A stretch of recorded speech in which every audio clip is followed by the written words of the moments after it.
מדינות וכל עם ועם עומד בזכות אתכם לא מדבר, אנטי-ציונים, תומכי טרור, אחים, לוחמים! שוויון זכויות חברתי ומדיני גמור. שנת הריבונות ביהודה ושומרון. Esto es Ven a Shugot, un podcast para leer entre líneas. La sociedad israelí vive inmersa en la política. En cada mesa de Shabbat, café de viernes por la mañana o birra con amigos, los israelíes debaten, arman coaliciones y desmenuzan el mapa político. Pero hay algo curioso. La conversación casi siempre gira en torno a personajes, intereses o grupos específicos. Lo que rara vez analiza son las ideas más profundas, las ideologías que realmente mueven los hilos de la política israelí. Eso es precisamente lo que queremos hacer en este espacio. Junto a Johnny, capítulo a capítulo, vamos a desenredar las grandes ideas que se esconden detrás de los titulares.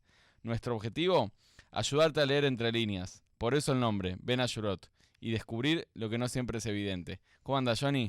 ¿Qué haces, Mati? ¿Cómo estás? Acá estamos. Bueno, a ver, quiero dar la bienvenida a todos a este espacio, este primer episodio de este proyecto que estamos haciendo, que es básicamente una conversación como las que tanto tenemos en asados, por WhatsApp, en llamadas, en conversaciones, en cualquier lado, en cenas de Shabbat. Y queremos abrirle a la gente, me parece, un poquito la ventana a que vea estas conversaciones también. Y a que pueda con nosotros, me parece, también analizar, preguntarse, empezar a tratar de ir a fondo con lo que sucede, no solamente en Israel, en el mundo también. Así es. Queríamos que era un poco egoísta quedarnos esta charla solo para nosotros. Entonces aquí estamos en el primer capítulo de esto que lo dimos a llamar Ben Ashurot, para aprender a leer entre líneas, para acompañarnos a juntos leer entre líneas. Y elegimos en este primer capítulo hablar de un tema fundamental, que es la democracia, ¿no? Algo que en los últimos 2 años particularmente fue un tema central de la política israelí, pero diría de la política internacional. Y empezar por preguntarnos, ¿no? ¿Qué es la democracia? ¿Qué la hace diferente a una democracia liberal? ¿Estamos hablando de lo mismo? Johnny, ¿vos cómo lo ves eso? Esa me parece que es la gran pregunta. Si democracia es lo mismo que democracia liberal y si es suficiente democracia para lo que nosotros queremos para Israel. Y a ver, acá me parece que nosotros podríamos quedarnos con la típica definición de democracia liberal. La típica definición de democracia liberal incluye división de poderes, incluye un Estado de Derecho, la libertad de mercado, por ejemplo, y todos los componentes que hacen a una sociedad muy occidentalista, muy parecida a las sociedades que nosotros conocemos en Europa, en Estados Unidos. Y justamente lo que hace uno de los puntos centrales de la democracia liberal, me parece a mí, es que le pone ciertos límites al poder, a los distintos poderes constituidos. Y esto es lo que me parece que hace generar esta gran pregunta que tenemos hoy en día de, bueno, ¿dónde está Israel? ¿Está dentro de estas democracias liberales? El concepto de democracia liberal, me parece a mí, Mati, no sé vos qué pensabas, me parece que está en crisis un poquito en el mundo. Así es, y vemos un montón de democracias, ejemplos de democracias y liberales, y en este sentido me parece importante hacer esta distinción, ¿no? Porque uno generalmente siempre escuchamos democracia liberal como algo que viene junto, como un paquete ya armado, una jabilá, ¿viste? A los israelíes les encantan la jabilot. En este sentido lo que yo digo es, la democracia es el gobierno de la mayoría. Sin duda, o sea, el pueblo a través de las elecciones elige a los gobiernos que van a definir el destino de su país. Ahora, la democracia liberal, como vos bien decías, agrega un componente que es, no solo es el gobierno de la mayoría, sino que esa mayoría tiene que tener algún límite. Y eso fue a lo largo de la historia del desarrollo político internacional. Llevó sangre y varias guerras a entender qué significa ponerles límites al gobierno. Y cuando hablamos de lo que son los checks and balances, los tipos de chequeos. Sí, los frenos, los sistemas de pesos y contrapesos, se le dice. Ahí va. Los sistemas de pesos y contrapesos. Todo el concepto de liberal de una democracia no solo es limitación al poder, sino protección de los derechos de las minorías, garantizar la prensa libre, por ejemplo, un montón de cuestiones que la definición muy estrecha de democracia que lo deja muy limitado. Claro, y ahí es donde está la pregunta que nosotros nos tenemos que hacer. Porque nosotros, ¿sabés qué, Mati? Podemos agarrar y decir, vayamos a hablar un poquito de lo que fue la Magna Carta en el año 1270, si no me equivoco. Podemos irnos a la historia para estudiar qué son los valores democráticos. Sin embargo, me parece, Mati, que la pregunta que nos tenemos que hacer es cómo se traducen esos valores democráticos en una sociedad, vamos a decirlo así, en un Estado que está en una situación muy compleja.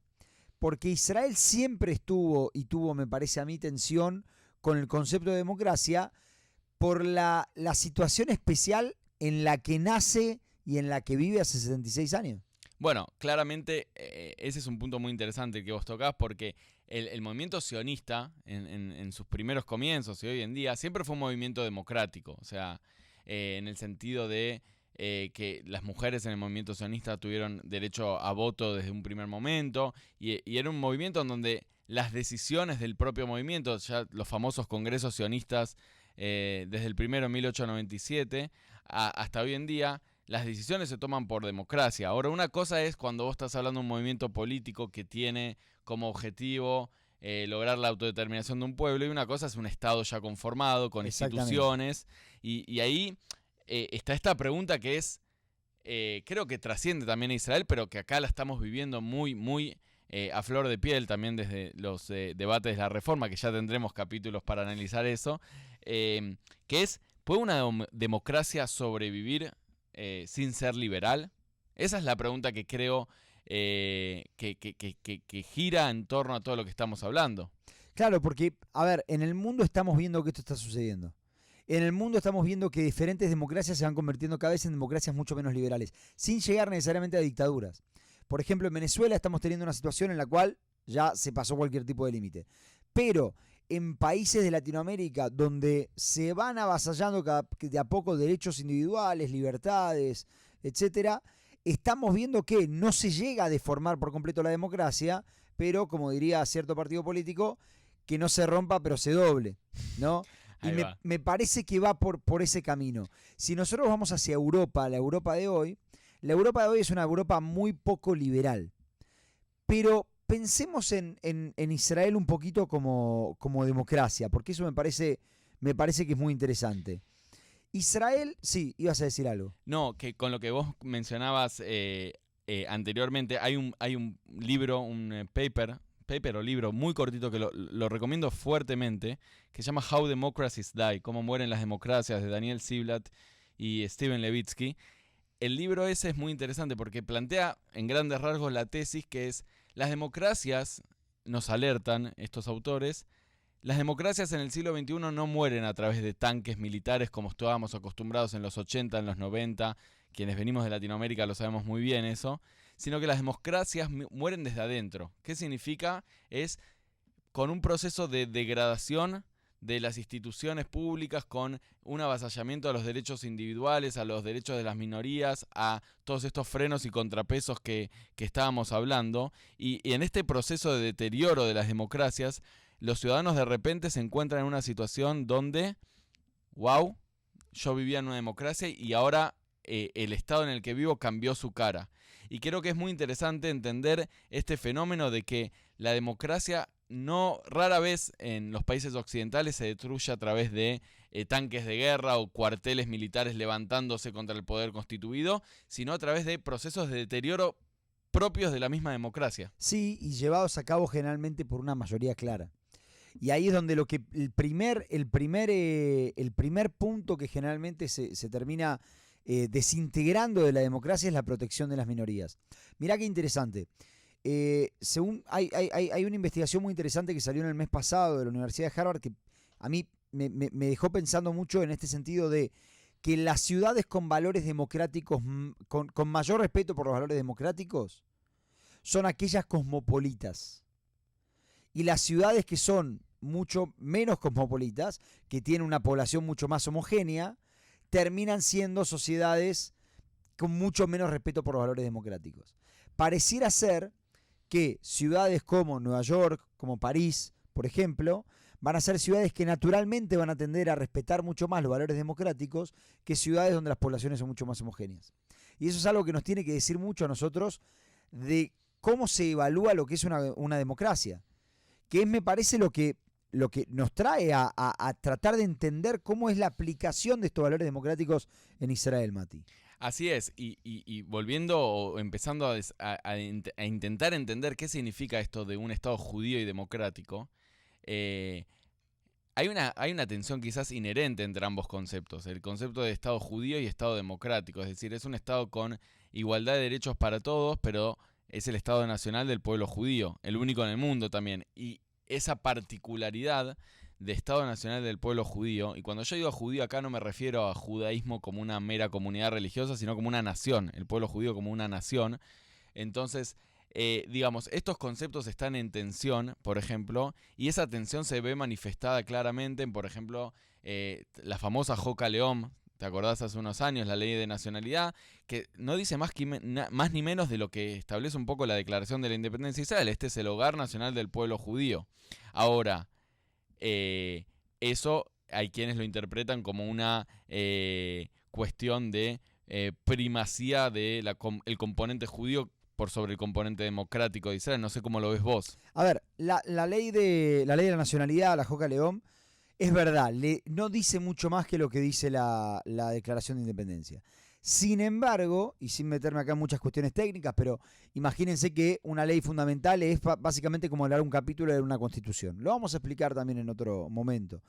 Pero, sin embargo, cuando se le da valor, la Declaración de Independencia no tiene un valor legal en Israel, no lo tiene. De hecho, fue aprobada con una minoría con una mayoría muy leve, si no me acuerdo el número, pero ni siquiera una mayoría agravada. Claro, y no tiene, son valores nada más. Son valores que de hecho hay fallos que nos dicen a nosotros los jueces donde dicen tienen que manejarse bajo esos principios, pero no tiene una función legal la Declaración de Independencia. Sin embargo, lo que hace la ley de la nacionalidad es intentar traer esos valores y canonizarlos dentro de la Constitución israelí. ¿Cuál es el problema? El problema es que el hecho de decir que la tierra de Israel es el lugar de nacimiento de todo el pueblo judío, no genera muchos problemas. Ahora, cuando uno va a los símbolos del país, lo que están haciendo es petrificar, en términos constitucionales digo, los símbolos del país. El nombre del país tiene que ser Israel, la bandera tiene que ser de la forma que soy, el símbolo tiene que ser, el escudo, digamos, tiene que ser la menorá. Ahora, hay ciertas cuestiones que se empiezan a meter en la ley, luego de estas cuestiones más cosméticas, que pueden hablar capaz y que nos tienen que llevar a debatir a nosotros sobre los derechos de las minorías.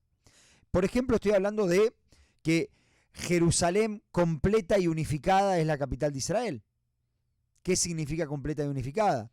Estoy hablando de que... ¿Qué significa también eso en términos del conflicto palestino-israelí? Que ya lo vamos a analizar en próximos capítulos. Exactamente. Estoy hablando, por ejemplo, de los idiomas. Vos sabés que la ley de la nacionalidad, en el artículo 4, dice, el idioma del Estado es hebreo. Dice, al idioma árabe se le va a dar un estatus especial. Recordemos que el 20% de la población de Israel es árabe, y cuando nos referimos a árabes nos referimos a que la lengua materna de esas personas es el árabe, y claramente, como vos lo mencionás, Johnny, hay una tensión entre ambos conceptos, pero creo que también, digamos, la Declaración de la Independencia también, si bien no menciona la palabra democracia, la Declaración de Independencia de Israel, y hay muchos debates al respecto, Ben Gurión decía que era una palabra vacía, o sea, no estaba definido. Déjame que diga una cosita más nada más. La ley de la nacionalidad tampoco.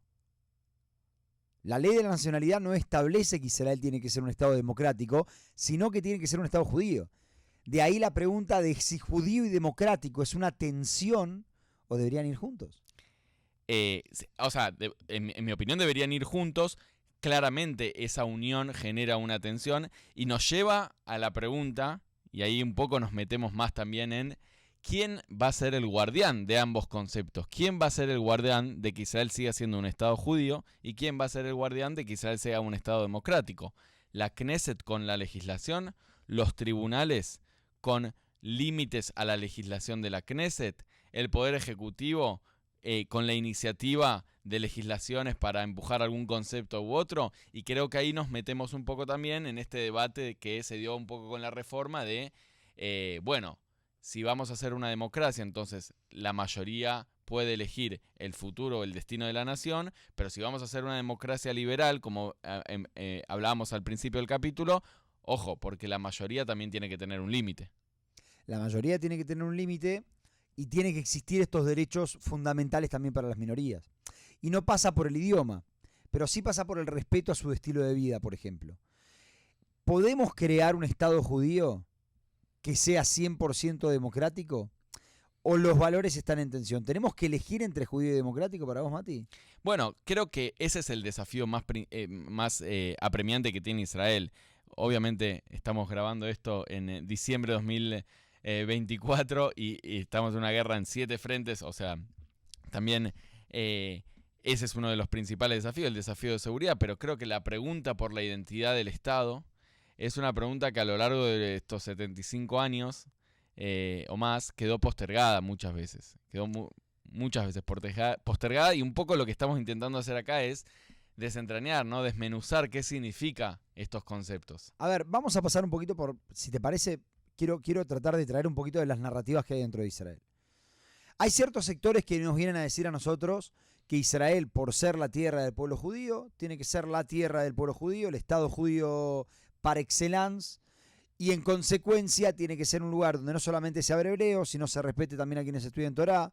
El estudio de la Torá tiene que ser un valor alto dentro de los valores de la sociedad. Recordemos lo que, no sé si lo estás mencionando, el status quo que firmó Ben Gurión con Agudat Israel en ese momento, los partidos ultraortodoxos, que kashrut en las oficinas públicas, la educación, las cuestiones de matrimonio y sepelios acá en Israel están gobernadas por la Rabanut Rashi, todas las cuestiones que tienen que ver con regulación de cuestiones de religión y Estado. Exactamente. Ahora, hay más allá de eso, quiero volver un poquito al tema de las narrativas, de cómo se ve en diferentes cuestiones de diferentes puestos del Estado, posturas del Estado. Tenemos gente que te va a decir, Mati, ¿sabes qué? Esta es la tierra del Estado judío. Y como es la tierra del pueblo judío, la tierra del pueblo judío. Como es la tierra del pueblo judío, acá tiene que vivir el Estado judío, tiene que crearse el Estado judío. Y eso significa que los valores judíos son los valores fundamentales. Eso implica que, obviamente, vas a tener que comer kasher en la mayoría de los lugares. El transporte público no va a funcionar en Shabbat. Y, de hecho, vamos a hablar hebreo. Y el estudio de la Torá va a ser uno de los valores centrales, uno de los valores principales, ¿no?, que vas a tener. De hecho, va a ser un valor tan alto como, por ejemplo, ir al ejército. En cualquier sociedad, ir al ejército sería uno de los sacrificios más grandes que uno puede dar por el Estado.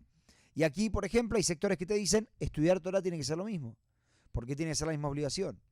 Ahora, la pregunta es si esto va en perjuicio de los derechos, por ejemplo, de los árabes. De aquellos que quieren vivir en árabe, que quieren escuchar en árabe, que quieren educarse en árabe, que quieren hablar en árabe y que quieren informarse en árabe. Bueno, yo creo que, a ver, dos cuestiones. A ver, la población árabe en Israel tiene sus derechos en su mayoría garantizados y protegidos por ley en ese sentido, pero creo que todos los debates que vos mostrás claramente existen en la sociedad israelí. Y algo interesante es que no solo genera tensiones con el público árabe, sino con el público más laico en Israel.